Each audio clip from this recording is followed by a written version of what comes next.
jeneng katelo doyan. Arep ngopo kowe? Arep ngopo? Iki lho, rawe-rawe antas malang-malang putung kok rawe. Wah, kulino nggireng. Ayo.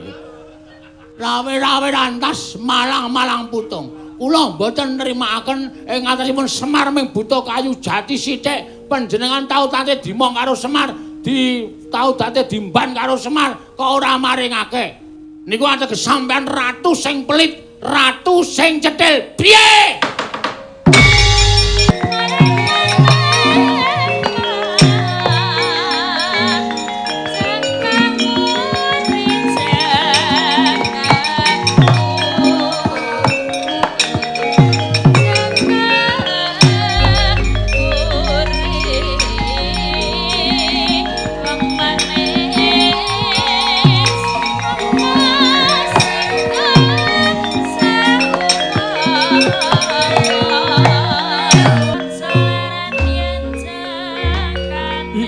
Jagat yo Patru jagat pangestu ngoro. Ilah dalah. Kresna, iki kula wonten timbalan ing dawuh Koko Prabu. Durung nganti sawetara nggonipun Kakang nampa pangandikaning sira Yayi Ndrawati. Ilah dalah iki ora pangling. Iki kaya apa ana kawan. Komplit Nala Gareng Petruk Bagong ing sowan ana Mrejing Mandura. Koko Prabu? Nggih. Najan kados menapa Koko Prabu tau tate nampi pangudangipun Panakawan. Mbok menawi anggenipun sowan menika wonten atur ing badhe kakunjukaken so paduka Kanjeng Koko Prabu, mila kula triandangu dhateng sowanipun Panakawan tetiga menika. Yayi, prayoga nggone lenggah. Ih, sampun boten kirang prayogi. Ih, Nala Gareng. Padha kanthi raja saprabdamu Nala Gareng. Berkah pangestunipun Ndara Baladewa niring sambi kula sowanipun ingkang abdipun Nala Gareng kepareng kula ngaturaken sembah sumengkeming pangabekti kula kunjuk. Yo tak tampa pangestuku tampanono kula pundhingga jimat paripik ndayaning kasantosan. Petruk. Padha karo raja saprabdamu Petruk. Pangestunipun Ndara Baladewa wilujeng niring sambi kula kepareng kula ngaturaken bekti kula kunjuk. Yo tak tampa agong apa? Gong wis senengane ora. Boyo sing sopan. Kaget aku. Bagong padha raja saprabdamu. Pangestunipun Ndara Baladewa wilujeng niring sambi kala kepareng kula ngaturaken sembah pangabekti kula kunjuk. Ya atompo. Ya padha.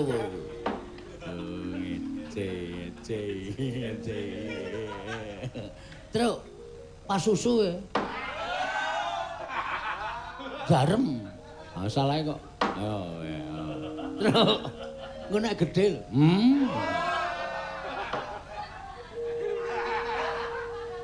Wis ora usah padha gocek sikik iki tak takoni dhisik. Oh nggih. Wonten wigatos menapa? Nengga timbalanipun Sinten Prabu Mandula. Sing dadi juru wicara sapa? Sapa, Tru? Amanut. Kowe apa? Aku nek omong sok klera-kleru. Kowe wae. Wah, aku wedi nek Sinten Prabu Mandura. Bagong kowe apa? Ngapa? Juru wicara. Juru wicarae apa? Ayo tukang ngomong. Oke. Aku nek ngomong wis. Sing dadi juru wicara sapa? Kula. Bagong. Nggih. Yen ngono Bagong lungguhe ngarep. Ngandel ora. Yo mundur. Ya. Ning ati-ati lho, Gong, ora sembrono lho. Nang wis pokoke iki sing iso ngladeni mung aku. Nek ora aku ora iso ngladeni. Wis, ampun.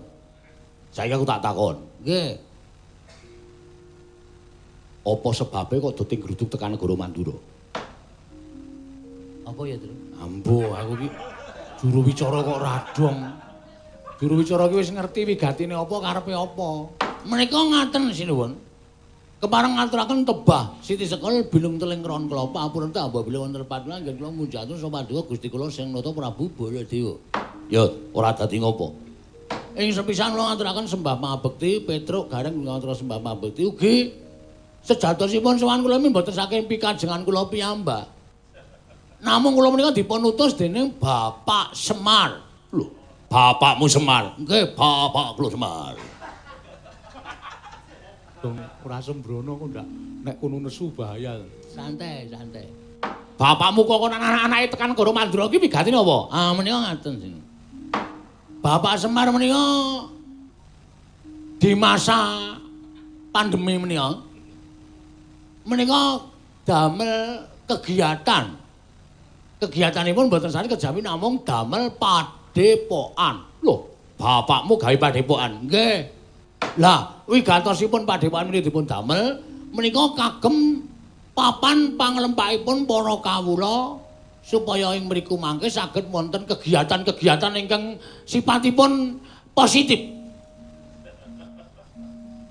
Tegese piye kuwi sing positif kok dipresake? Maksude kegiatan positif menika kegiatan sing apik-apik. Oh ngono. Nggih. Ning bapak niku terus nalika semanten semedi. Wah, bapakmu semedi. Nggih.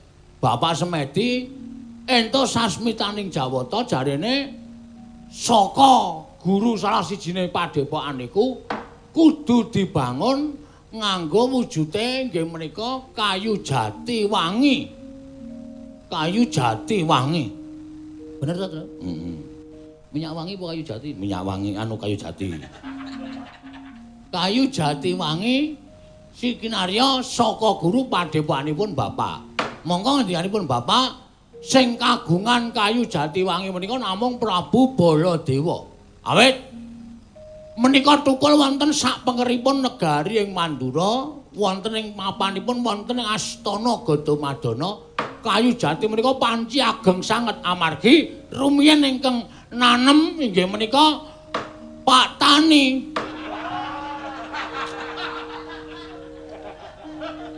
Nek ngerti takon. Sapa sing nandur terus? Prabu Rama Wijaya. Prabu Rama Wijaya Ngalengka Diraja mungsuhe.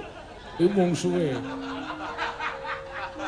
Prabu Rama iki Pancawati. Ah, gandeng bapak mbiyen niku kula ya kelingan tau ngetutke Prabu Rama Wijaya, kula ya tau ngetutke Prabu Rama Wijaya.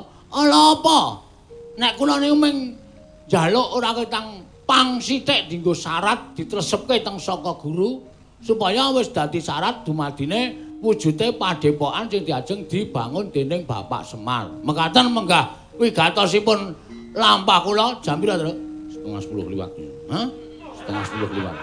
Cekap semanten atur kula menawi dipun keparengaken ajeng kula boyong wonten ing Karakadempel ewa semana menawi Prabu Baladewa mboten maringaken piye, Tru? Wis manut rame wani piye-piye ya wani wae. Wong adhe dikongkon bapak kok. Dikongkon bapak iki niate mung wani karo wani. Iki cangkeman ora iki.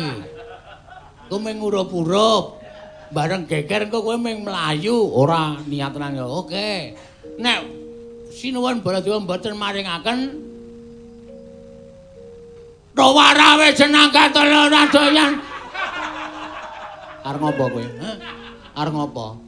Iki lho, rawe-rawe lantas malang-malang putung kok rawarawe. Wah, kulino nggireng. Ha iya.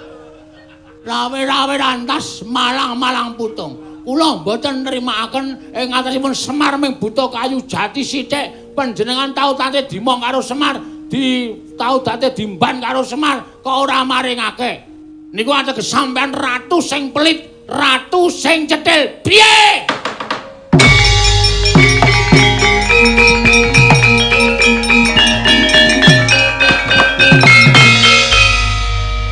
Tak golek rokok sik ya, Tru. Aku titip reng. Wes aku ora ndedit ya iki dite gawanan sisan yo. Yo, reng. Rene yo. Ora asa. Iki gawanan sisan. Aku apal karo watake. Gayane do tuku rokok ngarep do minggate kok. Bagong. Nun. Kowe guneman ngono wis tok pikir urung? Kowe guneman kaya ngono wis tok pikir apa urung? Ah mesine wis nek ora dipikir ya ora metu cangkem. Wong guneman iki mesti tekan pikiran sik kok. Kok tak takon karo kowe. Kowe ngerti ora? Kayu jati wangi sing tukul ning Astana Gadamadana kuwi kae aja mung tok anggap kayu jati lumrah. Kae jati pusaka. Waduh. Jati pusaka. Mergo sing nandur eyangku ya kuwi Hyang Rama Wijaya.